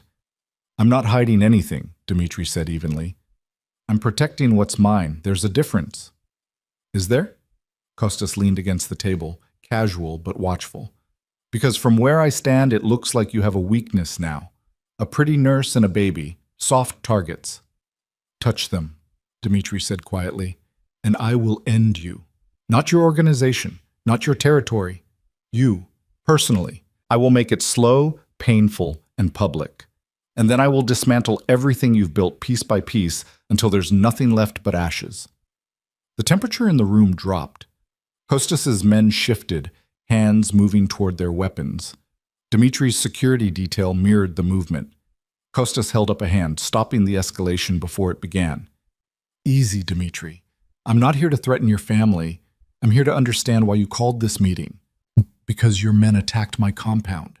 You breached my walls, endangered my son, and forced my hand. That ends tonight." "Does it?" Costas's smile was razor sharp. "And how exactly do you plan to end it?" "By offering you a deal." Costas laughed, a short, disbelieving sound. "You? Offering me a deal? I must be dreaming." "I'm serious," Dmitri released Chloe's hand, stepping forward. "I'll give you the Piraeus stocks, full control, plus 20% of the shipping revenue for the next 5 years. Silence fell. Chloe's breath caught. The Piraeus docks were one of Dmitri's most valuable assets, a major shipping hub that generated millions in revenue. Offering it to Costas was like offering a kingdom. Costas's eyes narrowed. In exchange for? Peace. Complete, unequivocal peace. No more probing my territory. No more attacks. No more questions about my family. You leave us alone, and I leave you alone. We go back to our corners and we stay there. And if I refuse? Dmitri's smile was ice. Then we go to war. Real war. Not the territorial skirmishes we've been dancing around for years. I will come at you with everything I have: money, men, connections. I will bribe your allies, kill your soldiers, and destroy your reputation until no one in this city will work with you. And when you're weak and desperate and alone, I will finish it." Costas studied him for a long moment. Then his gaze shifted to Chloe. "You must be something special," he said conversationally, "to make Dmitri Konstantin willing to give up so much." Chloe's throat was dry, but she forced herself to speak. "I'm the mother of his child. That makes me non-negotiable." "Does it?" Costas tilted his head. "Tell me, Miss Harper, do you understand what kind of man you've tied yourself to? Do you know how many people he's killed? How much blood is on his hands?" "I know exactly who he is," Chloe said steadily, "and I'm here anyway." Loyalty. How quaint! Costas's tone was mocking, but there was something else beneath it. Respect, maybe, or curiosity. And what happens when that loyalty runs out? When you realize that loving a man like Dmitri means living in constant fear? Then I'll deal with it, together with him, because that's what partnership means. Costas laughed again, shaking his head. "You're either very brave or very stupid, Miss Harper. I haven't decided which." "Neither have I," Chloe admitted. "But I'm done running from it." Costas looked at Dmitri. "You found yourself a fighter, I'll give you that." "I know." Dmitri's voice was rough with pride. "So, do we have a deal?" Costas was silent for a long time, his expression unreadable. Then he straightened, buttoning his suit jacket. "The docks. 20% revenue. 5 years. In exchange for complete peace." "Yes." "And if either of us breaks the agreement?" "Then all bets are off, and we finish what we started." Costas extended his hand. "Deal." Dmitri took it, their handshake firm and brief, a contract sealed in blood and power, the way these things always were in their world. Costas released his hand, his gaze shifting to Chloe one more time. "Take care of him, Miss Harper. Men like Dmitri don't know how to take care of themselves." "I will," Chloe said. Costas nodded once, then turned and walked out, his men following. The warehouse emptied quickly, leaving only Dmitri, Chloe, and their security detail. Dmitri exhaled slowly, his shoulders dropping. "It's done." Chloe threw her arms around him, burying her face in his chest. "You did it. You actually did it. We did it." Dmitri's arms came around her, holding tight. "You stood there and faced him down like you weren't terrified. You were incredible." "I was terrified." "I know, but you didn't show it. That's what mattered." Chloe pulled back just enough to look at him. "Did you mean it? About the war? If he'd said no?" Dmitri's expression was serious. "Every word. I would have burned everything to keep you safe." "That's insane. That's love." The words hung between them, raw and honest. Chloe's breath caught. "Say it again," she whispered. Dmitri cupped her face in his hands, his thumbs brushing her cheekbones. "I love you, Chloe. I've loved you since the day you walked into my estate and looked at me like I was just a man instead of a monster. And I loved you when you left, and I loved you when you came back, and I'll love you for the rest of my life. Even if you run again. Even if you hate me for what I am, I will never stop loving you." Tears spilled down Chloe's cheeks. "I love you too. I'm sorry it took me so long to say it. I'm sorry I ran. I'm sorry I kept Leo from you. I was so afraid." "I know." Dmitri kissed her forehead, her cheeks, her lips. "I know, sweetheart. But we're past that now. We're here. And we're not running anymore." Chloe kissed him back, pouring every emotion she couldn't name into it. Relief, joy, hope, love so deep it terrified her. When they finally broke apart, Stavros was standing a respectful distance away, his expression carefully neutral. "Sir, we should go. The compound is secure, but I'd prefer to get you both back before anything changes." Dmitri nodded. "Let's go home." Home. The word settled in Chloe's chest like a promise. Not the apartment where she'd been hiding, not even the estate where she'd first fallen in love with him. The compound, cold and fortified and completely wrong for a child, but home nonetheless. Because Dmitri was there, and Leo was there, and that made it home. They walked out of the warehouse together, hand in hand, and climbed into the SUV. As they pulled away, Chloe looked back at the building one last time. She'd walked in as a prisoner, a woman trapped by circumstances and fear. She walked out as a partner, a fighter, someone who'd faced down a crime lord and lived to tell the tale. And she'd done it standing beside the man she loved. The compound was blazing with light when they arrived. Chloe's heart leapt. Something was wrong, but Stavros's expression was calm as he opened the door. "Welcome back," he said simply. They walked inside to find the main room transformed. Balloons floated near the ceiling. A banner hung across the far wall. "Welcome home." And in the center of it all, Leo sat on Nikos's lap, clapping his hands and laughing. Chloe stopped dead. "What is this?" Nikos grinned. "A celebration." Dmitri called ahead, said, "You two made peace with Costas. That deserves cake, don't you think?"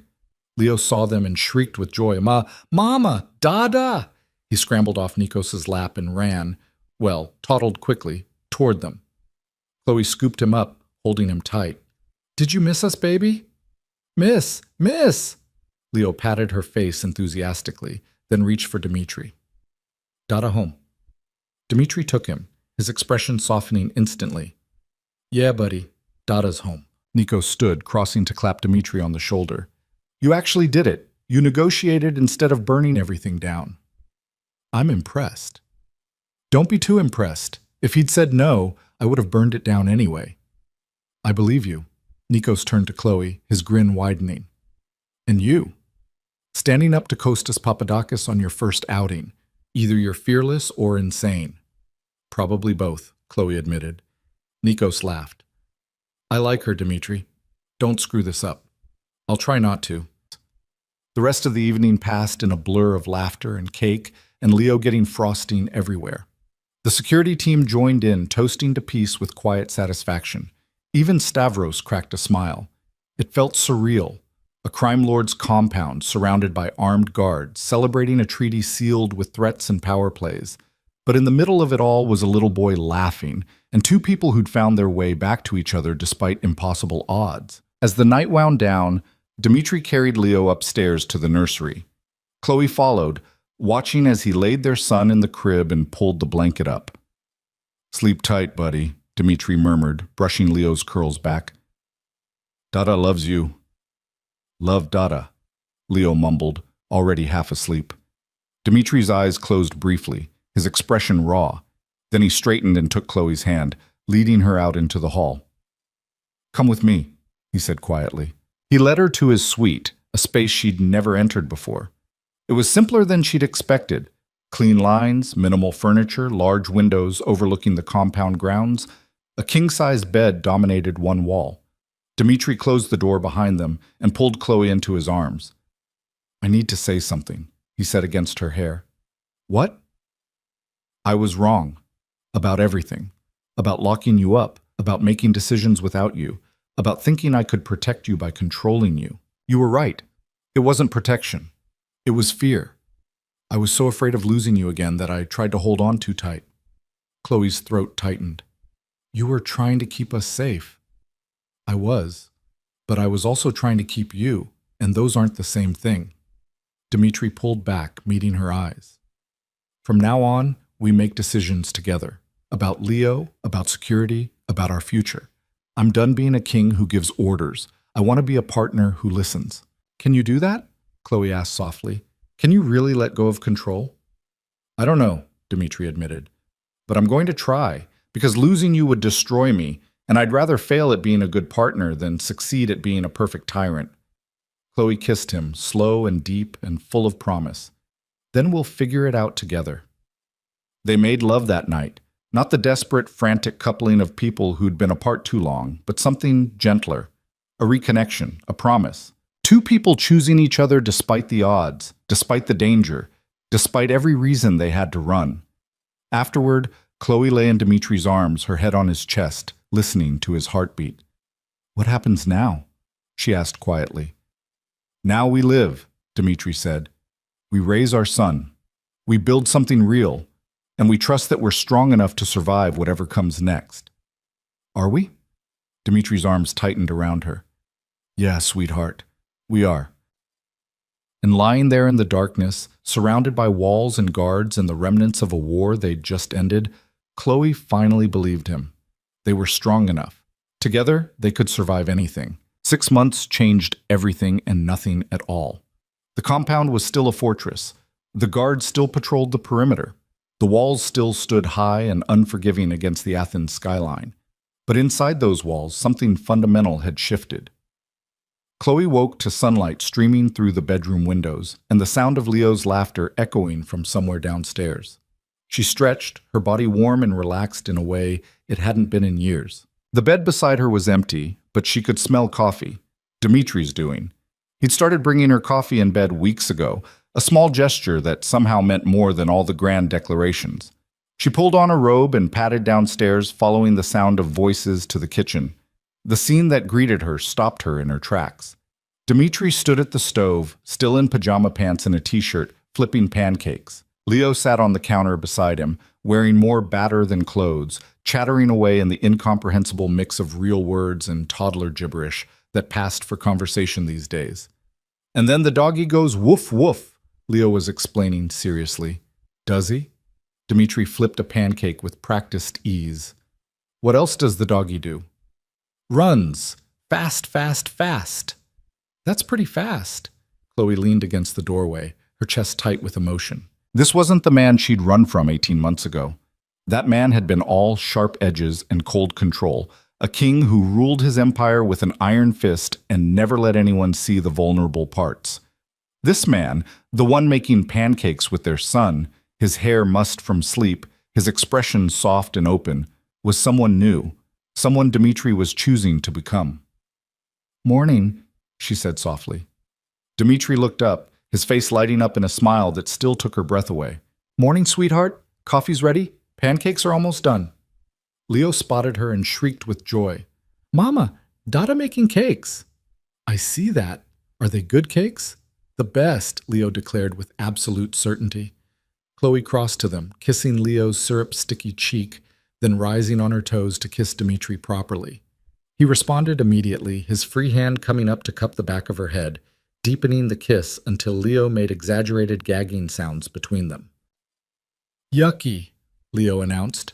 Dmitri laughed against Chloe's mouth. Yeah, you'll understand when you're older. No yucky kisses. Sorry, buddy. You're outvoted. Chloe poured herself coffee, settling at the kitchen island while Dmitri finished the pancakes. It was such a normal scene. Domestic, peaceful, almost boring. And that was exactly what made it extraordinary. Because nothing about their lives was normal. Dmitri still ran his empire, still made the hard calls, still walked the razor's edge between legitimate business and the underworld. But he'd started delegating more, trusting Nikos and Stavros with decisions he would have controlled personally before. He came home for dinner. He put Leo to bed every night. He asked Chloe's opinion on things that mattered. He was learning to let go. And so was she. What's on your agenda today? Dmitri asked, sliding a plate of pancakes in front of her. I have that interview at the hospital, the ER position. Dmitri's expression flickered, just for a second, the old control reasserting itself. Then he took a breath and nodded. Right. What time? 2:00. Stavros is driving me. Another flicker. Dmitri's jaw tightened, then relaxed. Do you need me to come with you? Chloe reached across the island, taking his hand. I'll be fine. It's a job interview, not a war zone. I know. Dmitri stopped, looking down at their joined hands. I'm working on it. The letting go thing. It's harder than I thought. I know it is. But you're doing it anyway. That's what matters. Leo, oblivious to the tension, shoved an entire pancake in his mouth and grinned at them both. Leo, we talked about this, Chloe said, trying not to laugh. Small bites. Leo chewed elaborately, then swallowed. Small. That was not small. Small for me, Dmitri snorted. He's got a point. They finished breakfast in comfortable chaos, Leo managing to get syrup in his hair, on the table, and somehow on the ceiling. Chloe was still trying to figure out the physics of that last one when her phone buzzed. A text from the hospital. Looking forward to meeting you today. Dr. Morrison? Her stomach flipped. She'd been out of nursing for 18 months, living off the grid, working cash jobs that didn't ask questions. Going back to legitimate work felt like stepping into the light after hiding in shadows. But it also felt like reclaiming a piece of herself she'd thought was lost. "You're nervous," Dmitri observed. "Is it that obvious?" "You're doing the thing with your hands, the twisting thing." Chloe looked down. He was right. She forced herself to stop. What if they ask where I've been? What if they want references I can't provide?" "Then you tell them the truth. You took time off to have a baby. You're ready to come back now." "And if they dig deeper?" Dimitri's expression hardened slightly. "They won't. I made sure of it." Chloe's stomach dropped. "What did you do?" "Nothing illegal. I had Stavros reach out to some contacts. Your employment history is clean. Your credentials are verified. No one's going to ask uncomfortable questions." Chloe should have been angry. Should have pushed back against Dmitri smoothing the path without asking her first. But looking at him now, at the careful way he was watching her, waiting to see if he'd overstepped, she realized he was trying to help without controlling, trying to protect without caging. "Thank you," she said quietly. Relief flashed across Dimitri's face. "You're not mad?" "I'm not mad, as long as you promise to ask next time before you fix things for me." "I promise." Leo chose that moment to knock his juice cup off the table. It hit the floor with a spectacular splash, sending apple juice everywhere. "Oops," Leo said cheerfully. Dmitri sighed. "I'll get it." "No, I've got it. You get him cleaned up before he becomes a sticky disaster."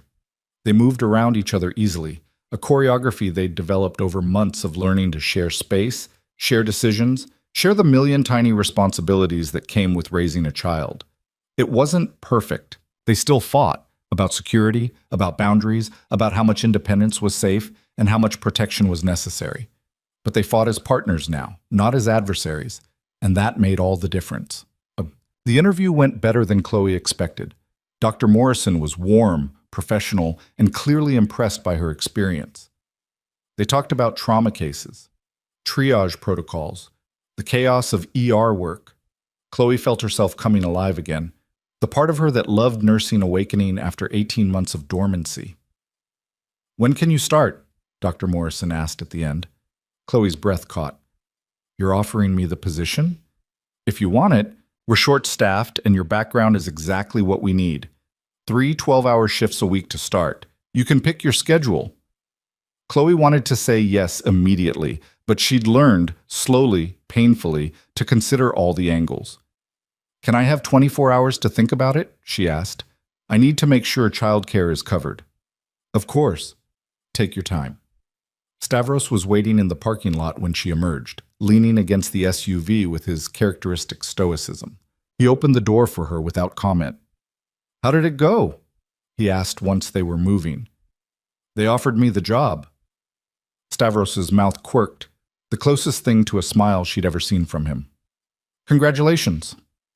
"I haven't accepted yet." "But you will." "How do you know?" "Because you've been restless for weeks.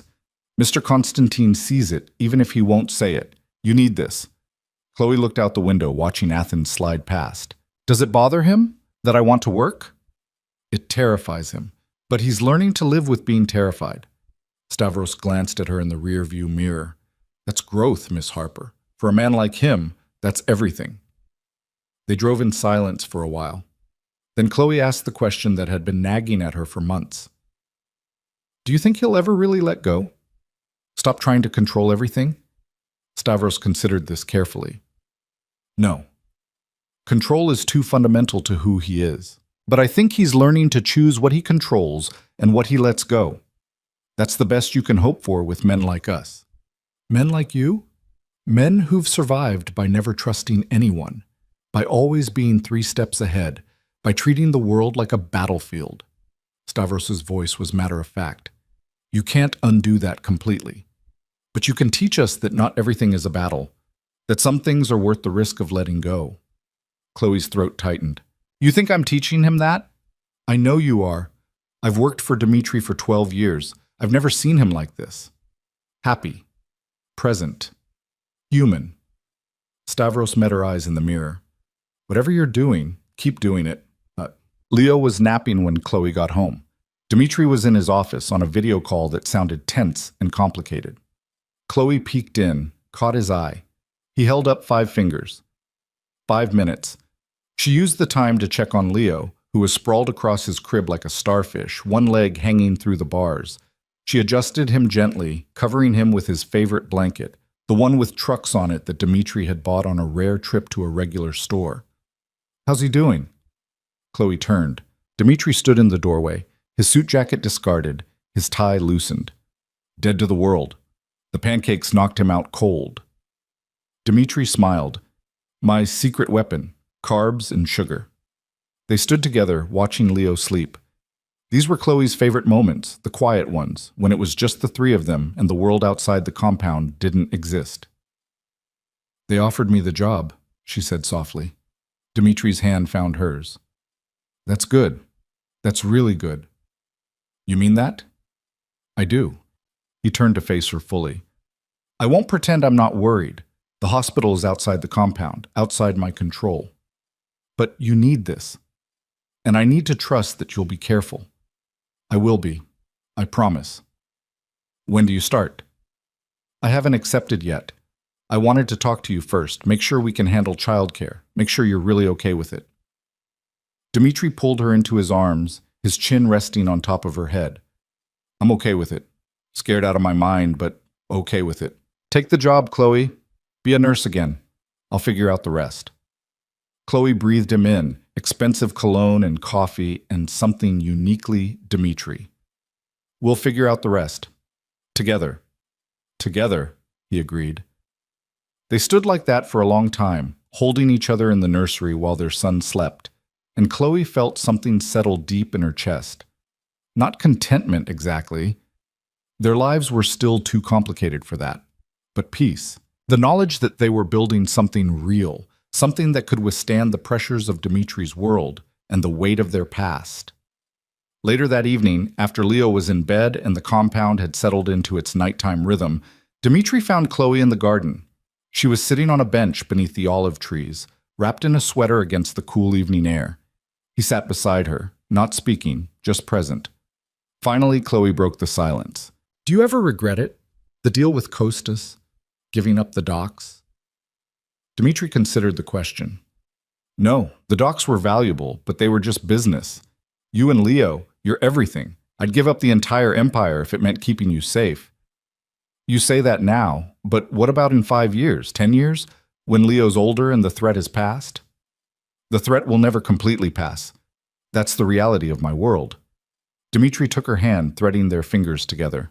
"But I'm working on changing that world, legitimizing the businesses, moving away from the things that bring violence. It'll take time, but I'm doing it. For Leo, for you, for us." Chloe leaned her head against his shoulder. "I'm proud of you. I don't say that enough." "You don't have to say it. I see it in the way you look at me, the way you trust me with our son. That's worth more than words."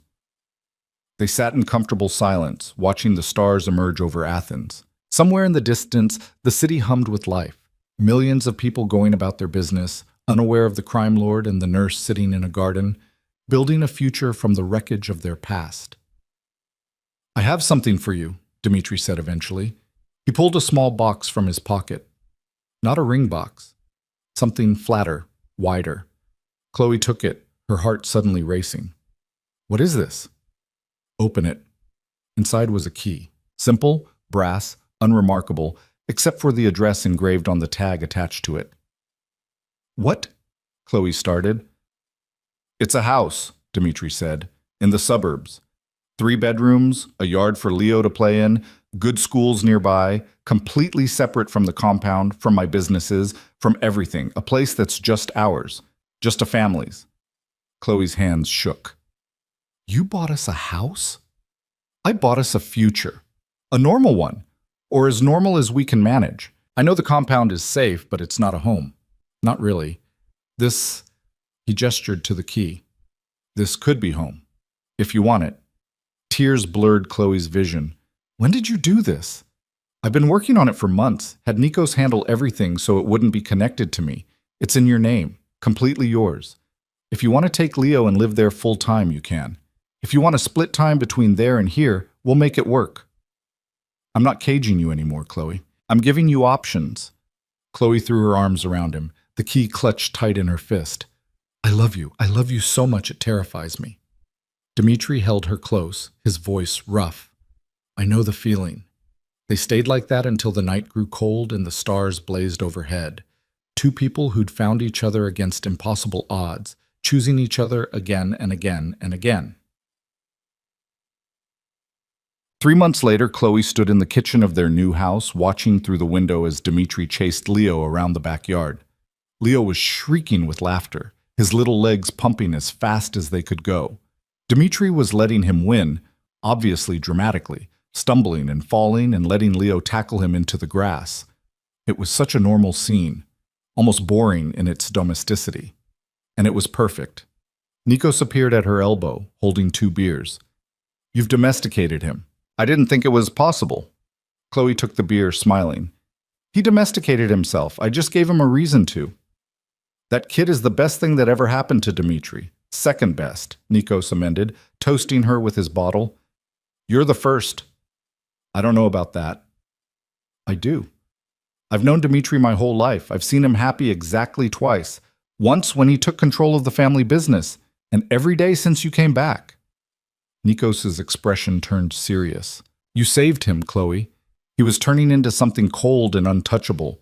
You reminded him he was human. Chloe's throat tightened. He's doing the work himself. I'm just here. That's all he needed. Someone to be here. Someone who saw the man underneath all the armor and decided he was worth fighting for.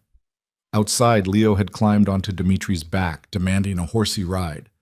Dmitri obliged, galloping around the yard while Leo clung to his shoulders and squealed with delight. Maria appeared in the doorway, smiling at the scene. Dinner's almost ready, Miss Chloe. Thanks, Maria. Can you let them know? Maria stepped outside, calling to Dmitri and Leo. They came in flushed and happy, Leo chattering about how fast the horsey went. Dinner was chaos. Leo spilling his milk, Nikos telling inappropriate stories, Dmitri stealing food off Chloe's plate and pretending he didn't when she called him out. It was loud and messy and completely imperfect. It was family. After dinner, after Leo was bathed and in pajamas, and demanding 3 stories instead of the usual 2, after Nikos left and Maria went home and the house settled into quiet, Dmitri found Chloe on the porch. He sat beside her, pulling her into his arms. I have something to ask you, he said quietly. Chloe's pulse quickened. What? Dmitri pulled back just enough to look at her. Then he slid off the porch swing and onto one knee. Chloe's breath stopped. He pulled a ring from his pocket. Simple, elegant. A single diamond on a platinum band. Not ostentatious. Not a statement of wealth. Just beautiful. Chloe Harper, Dmitri said, his voice steady but his hands shaking. You've given me everything. A son, a second chance, a reason to be better than I was. I know I'm not easy to love.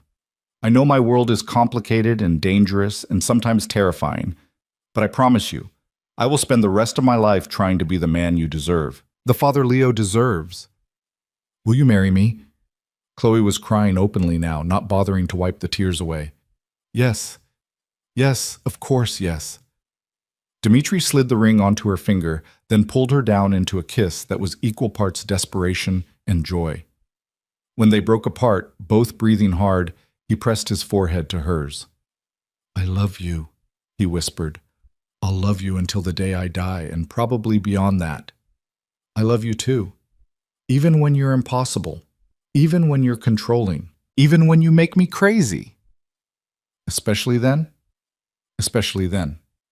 They went inside together, hand in hand, and Chloe looked around at the house they'd made. Not perfect, not pristine, but lived in and loved and real.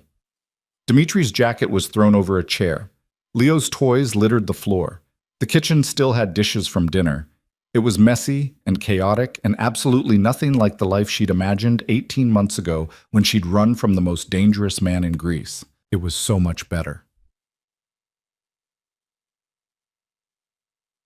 The wedding was small, just family and a handful of close friends. No elaborate production, no society photographers, No statement about power or alliances. Just two people promising to love each other, standing in the garden of their suburban house while their 2-year-old son acted as ring bearer and immediately lost the rings in the grass. Nikos found them. Stavros stood as Dmitri's best man, his expression almost fond. Maria cried through the entire ceremony. When the officiant pronounced them married, Dmitri kissed Chloe like they were the only two people in the world. Leo, not to be outdone, demanded to be picked up and kissed too. Me too, me too, they obliged, the three of them standing together, and Chloe felt something click into place. This was her family, imperfect, complicated, built from broken pieces and second chances. But hers. The reception was held in the backyard, strings of lights overhead, music playing softly.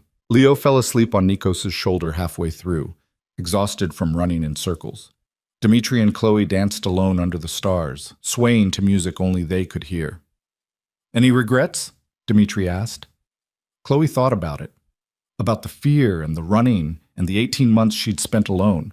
About the risks they'd taken and the battles they'd fought. About the man who'd terrified her and the man he'd chosen to become. Not one, she said. Good, because you're stuck with me now. I can live with that. They danced until the night grew late and the guests filtered away, and it was just the three of them, 4, counting Maria, who'd stayed to help clean up. Dmitri carried Leo upstairs to bed, tucking him in with the gentle competence of a man who'd learned fatherhood on the fly and somehow made it look easy. Chloe stood in the doorway watching. Dmitri kissed Leo's forehead, whispered something she couldn't hear, then turned to find her watching. What? He asked. Nothing, just this. Us. I'm happy. Dmitri crossed to her, taking her hand. Me too. They walked to their bedroom together, closing the door on the world outside. And as Chloe fell asleep in her husband's arms, she thought about the journey that had brought them here, the fear she'd run from, the love she'd run back to, the man who'd learned to choose trust over control, partnership over power, the nurse and the crime lord, the runaway and the king. The broken hearts that had found their way back to each other. It shouldn't have worked.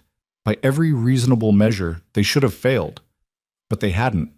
Because love, real love, the kind that survived fear and forgave mistakes and chose to grow instead of break, didn't follow reasonable measures.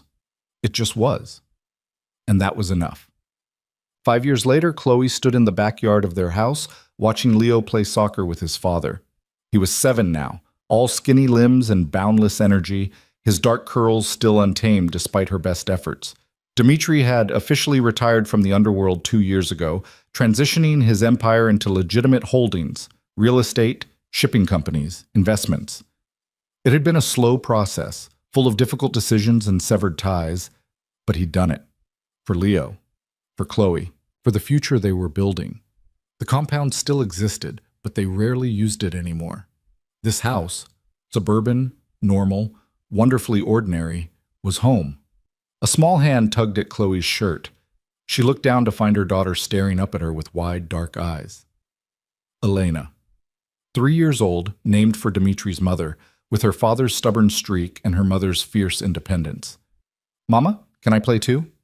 Go ahead, sweetheart. Elena ran to join her brother and father, immediately demanding the ball. Leo, generous to a fault with his little sister, passed it to her. She kicked it wildly in the wrong direction and laughed with pure joy. Dmitri caught Chloe's eye across the yard. Mouthed, I love you.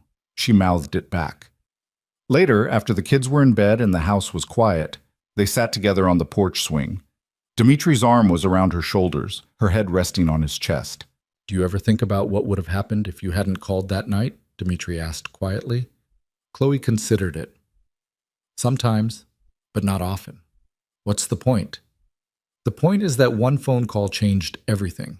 One moment of desperation brought you back to me. And one moment of trust brought you back to me, Chloe countered, when you let me stand beside you instead of behind you, when you chose partnership over control. Dmitri kissed the top of her head. Best decision I ever made. Second best. The best was falling in love with me in the first place. Fair point. They sat in comfortable silence, watching the stars emerge over their quiet suburban neighborhood. Somewhere inside, their children slept safely in their beds. The future stretched ahead of them, uncertain, complicated, but theirs to build. And that was everything. Because they'd started with nothing but desperation and fear and the fragile hope that love might be enough. And somehow, against impossible odds, through battles fought and won, through mistakes forgiven and trust rebuilt, it had been. It had been enough to save them both, enough to build a family, enough to turn a fortress into a home and a crime lord into a father, enough to prove that even the most broken hearts could heal if given the chance. And as Chloe drifted off to sleep that night, wrapped in her husband's arms, she knew with absolute certainty that she would make the same choice again, would dial that number, would walk back into Dmitri's life, would fight for this future they'd built from the wreckage of their past. Because love, real, imperfect, hard-won love, was always worth fighting for. Always.